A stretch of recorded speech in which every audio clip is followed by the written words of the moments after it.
कृपा हो गई। अब इनका ऑरा इतना ज़्यादा जबरदस्त हो गया, साधना में ज्ञान और वैराग्य दोनों जागृत हो गए। वैराग्य का मतलब होता है कि वे चीज़ें जो आपको बांधती हैं, जिनसे हमारा राग होता है, आसक्ति होती है, अटैचमेंट होती है, जो हमें इस दुनिया की रस्सियों में बांध लें, उन सब से हम ऊपर उठ सकें, राग को वैराग में ले जा सकें और यथार्थ ज्ञान हो सके, आत्मबोध हो सके, तो इनको आत्म साक्षात्कार हुआ। और आत्म साक्षात्कार हुआ तो ये अपने मौन में बैठे। अब अपने मौन में बैठकर जो इन्होंने आनंद लेना शुरू किया, इनके प्रभाव से छाया से भी लोगों के काम बनने शुरू हो गए। जब किसी फूल में खुशबू आ जाती है ना,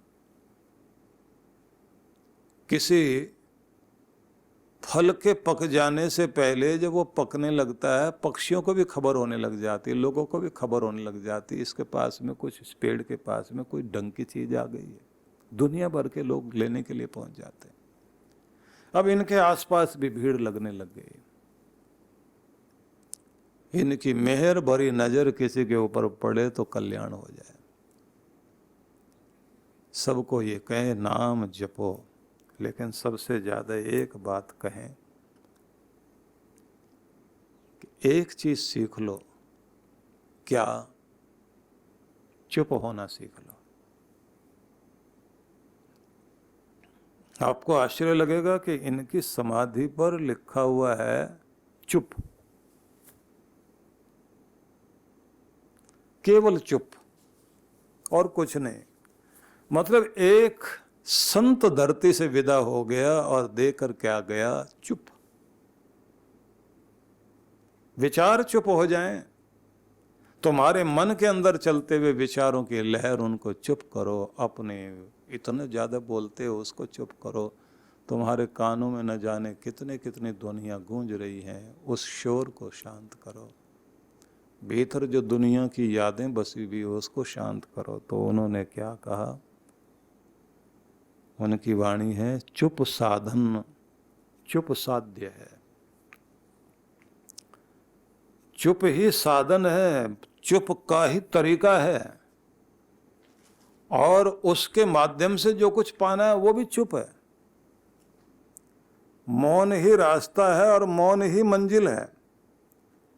चुप चुप माही समाए, और जो पहुंचना है चुप होकर, तो चुप में ही जाकर के समा जाओगे। मतलब परमात्मा परम मौन है। तुम मौन होकर, शांत होकर, जो परम मौन परम शांत है, जहाँ परम शांति विराजती है और उस शांति में परमात्मा का आनंद विराजता है, उस आनंद की प्राप्ति कर जाओगे तब जब तुम्हें चुप रहना आ जाए और चुप को ही अपनाने की विधि सीख जाओ कि तुम्हें कितना अधिक अपने आप को शांत और मौन करना है। इसका मतलब बोलना छोड़ देना नहीं, नाप तोल कर मर्यादा में बोलना, नाप तोल कर खाना उठना बैठना। चुप समझारी समझ है, समझा चुप वह जाए। समझदारों की समझ, बुद्धिमत्ता, बुद्धिमानों की, विवेकी जनों की जो बुद्धिमत्ता है वो क्या है? चुप, मौन हो जाना, शांत हो जाना, नाप तोल के बोलना, यही बुद्धिमत्ता है।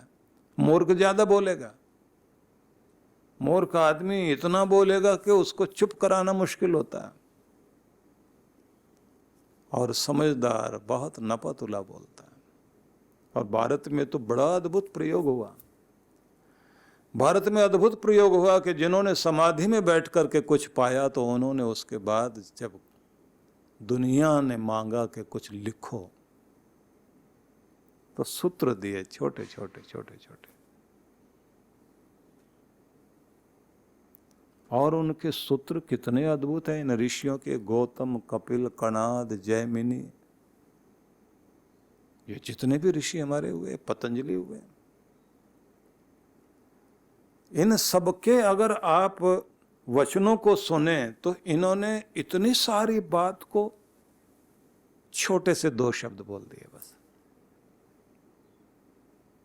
कणाद से पूछो आप, गौतम से पूछो आप, ये ऋषि बोलते कैसे? पूछा गया महाराज धर्म का मर्म समझाओ, धर्म है क्या? तो क्या उत्तर देते हैं? यह तो अभ्युदय निश्रेयस सिद्धि सधर्म। यह तो अभ्युदय निश्रेयस सिद्धि सधर्म। यह तो अभ्युदय, जिसके द्वारा अभ्युदय हो, इस संसार में तुम सफल हो जाओ, सुखी हो जाओ, शांत हो जाओ, प्रसन्न हो जाओ, तृप्त हो जाओ, वो विधि ये तो निश्रेयस सिद्धि, और जिसके द्वारा तुम्हें निश्रेयस की प्राप्ति हो जाए, उसकी सिद्धि सफलता मिल जाए, लोक भी सुधर जाए, जिससे परलोक भी सुधर जाए, बस उसका नाम धर्म है। अब इतनी बड़ी बात उन्होंने कही तो 2 शब्दों में, कि जिससे लोक परलोक सिद्ध होता हो, उसका नाम धर्म है। और अगर संस्कृत के शब्दों को ही देखें, अभ्युदय और निश्रेयस सिद्ध करने वाला ही धर्म है। बहुत लंबा चौड़ा भाषण दिया, अब इस पर कोई प्रवचन करने बैठ जाए, महीनों तक बोलता रहे।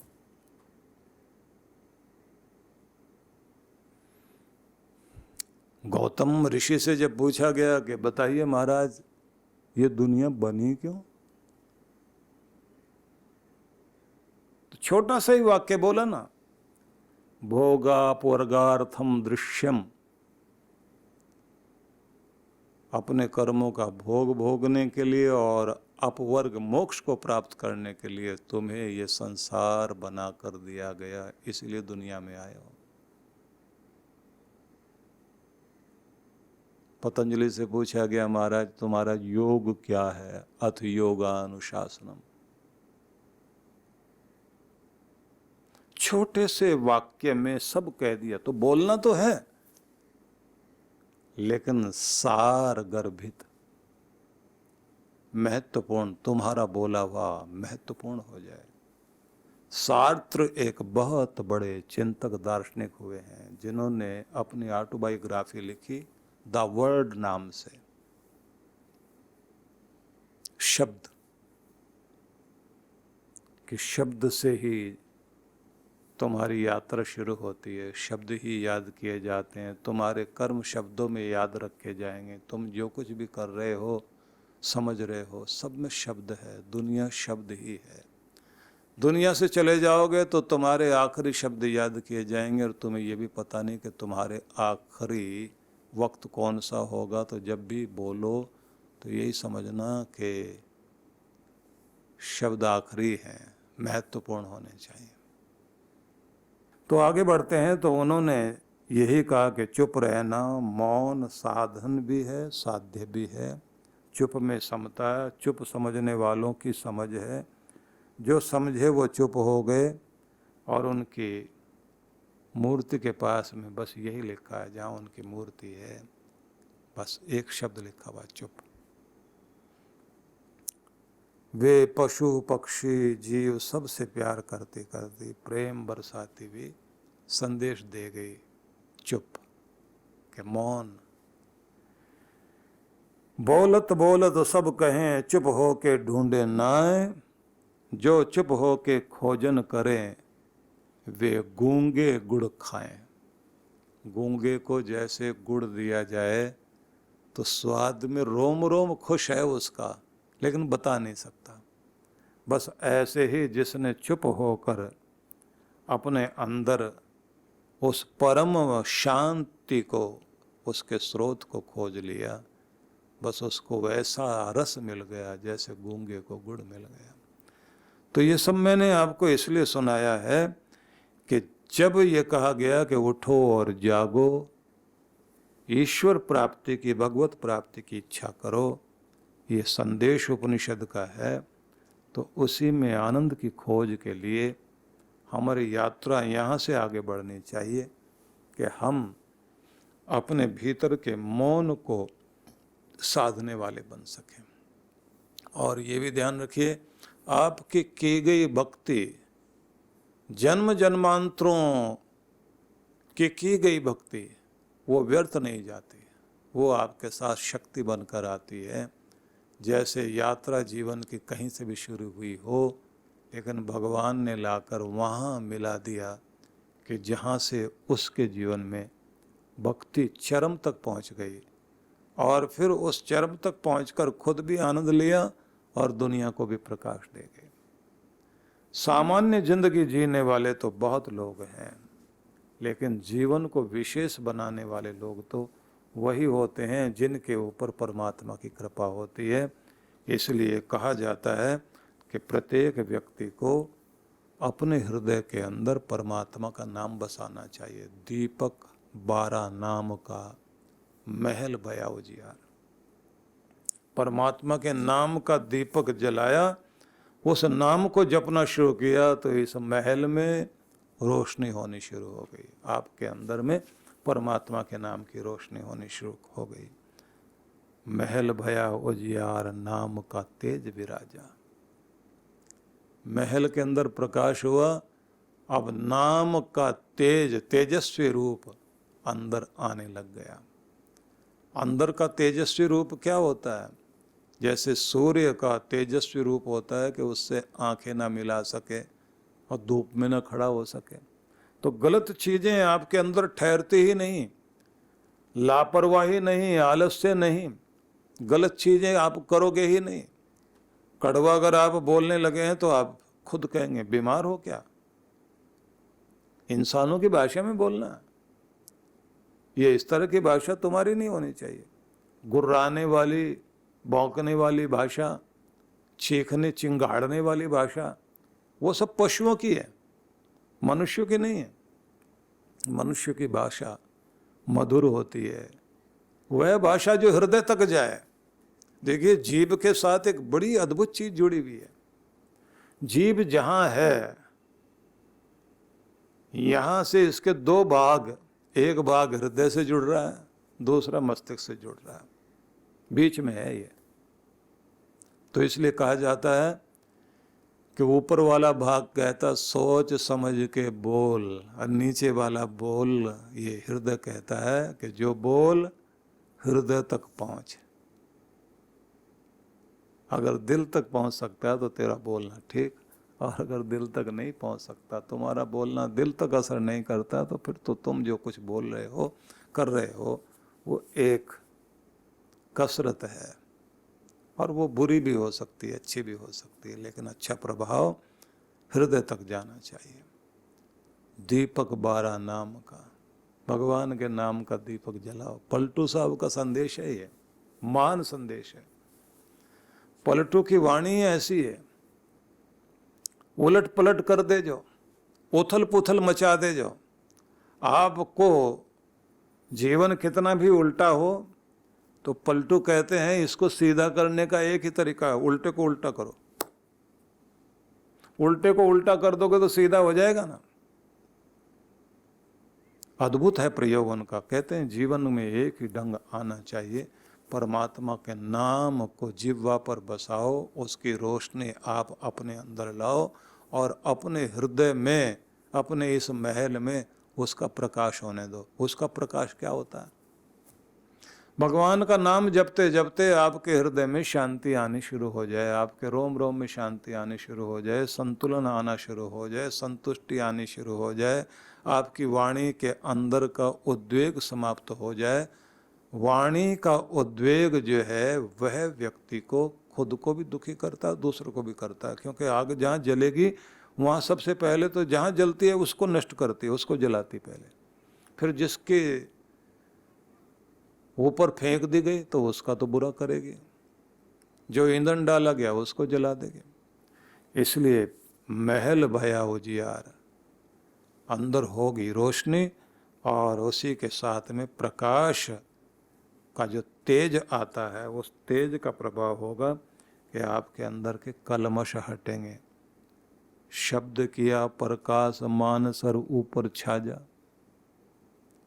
अब इसका परिणाम क्या होगा इस शब्द के प्रकाश का?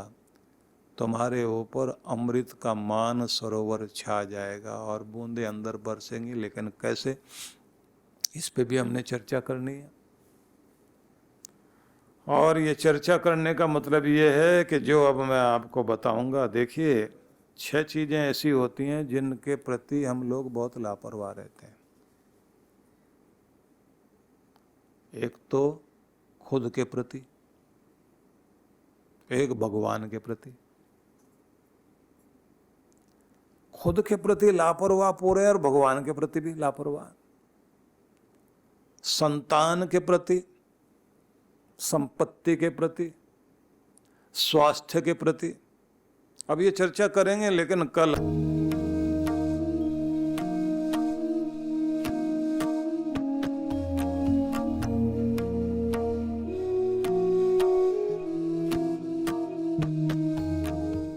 सद्गुरु श्री सुधांशु जी महाराज द्वारा मानव सेवा को समर्पित संस्था विश्व जागृति मिशन वर्ष 1991 से धर्म, समाज एवं मानवता की सेवा में संलग्न है। यह संस्था 90 मंडलों, सेवा केंद्रों के माध्यम से न केवल भारत अपितु देश के बाहर अनेक देशों में सेवा के कार्य कर रही है। संस्था की स्थापना से लेकर अब तक विगत 30 वर्षों में जहां लोगों को सन्मार्ग पर प्रेरित करने के उद्देश्य से गुरुवर ने 7000 से अधिक प्रवचन दिए हैं, वहीं देश के राज्य की राजधानियों व प्रमुख नगरों में लगभग 40 आश्रम, 25 मंदिर, सत्संग भवन व ध्यान साधना केंद्रों का निर्माण हुआ है।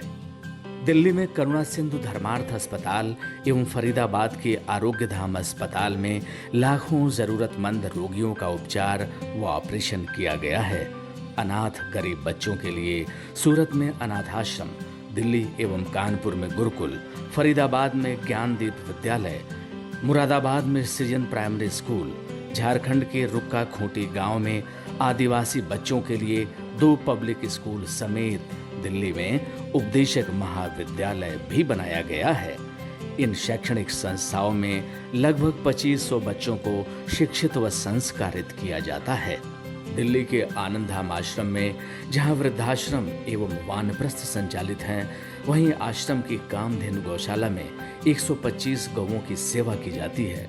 कामधेनु गौशाला की तरह ही देश के प्रमुख नगरों में 7 अन्य गौशालाएं भी संचालित हैं। साथ ही पूजा पाठ, यज्ञ अनुष्ठान से लोगों में धार्मिक भावना जागृत की जाती है।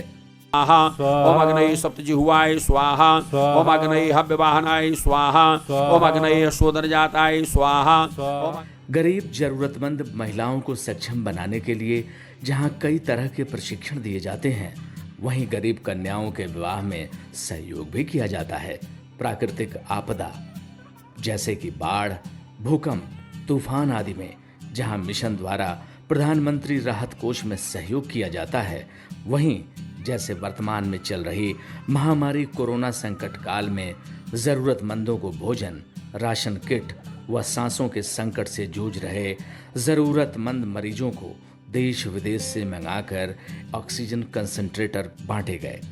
मानव सेवा को ईश्वर भक्ति मानते हुए सेवा परमो धर्म के भाव से विश्व जागृति मिशन के सेवा कार्य निरंतर जारी हैं। आइए मिशन के सेवा पथ पर बढ़ते कदमों में कदम से कदम मिलाकर चलें और मानवता की सेवा में दान सहयोग कर पुण्य के भागीदार बनें।